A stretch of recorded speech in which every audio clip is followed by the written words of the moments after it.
I like to set up the arm triangle with my hooks in, my one hand out, or you can control underneath the neck, but just make sure that you're aware, because if they start to try and buck and roll you, make sure you have that back hook in to stop their buck and roll, right? Their trap and roll, because you have this hand underneath here. So just make sure you're very aware, you're heavy on this side, and if he tries to bridge and roll, I stick that hook in real tight, okay? So from here I'm gonna work. I'm gonna keep my hip pressure tight. I'm gonna start coming underneath and isolating this arm. By doing that, I'm going to put pressure on the side of the head, okay? If he's really being sticky with this arm, if you put pressure on the side, it makes him want to leave that pressure by bringing this hand up here, right? This is what he wants. He wants to get that pressure off of his face. So what I'm gonna do from there is, as soon as he starts pushing on my chest there, I'm gonna start, put my hand on the ground, I'm gonna start walking it up, keeping everything tight with that pressure on the face too.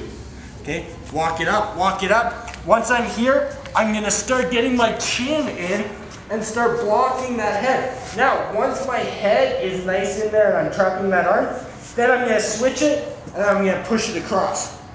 Okay, once it's across, seamlessly transfer to the arm.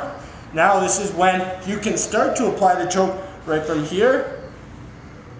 If you don't get it, widen your base a little bit, kick the foot over, put the knee at the hip so he can't come around, sprawl out, start to circle in, and drive that shoulder down into the carotid artery, okay?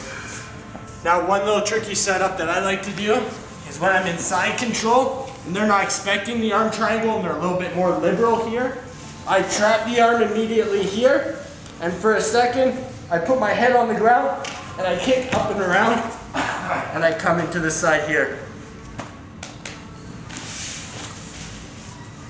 So that last one,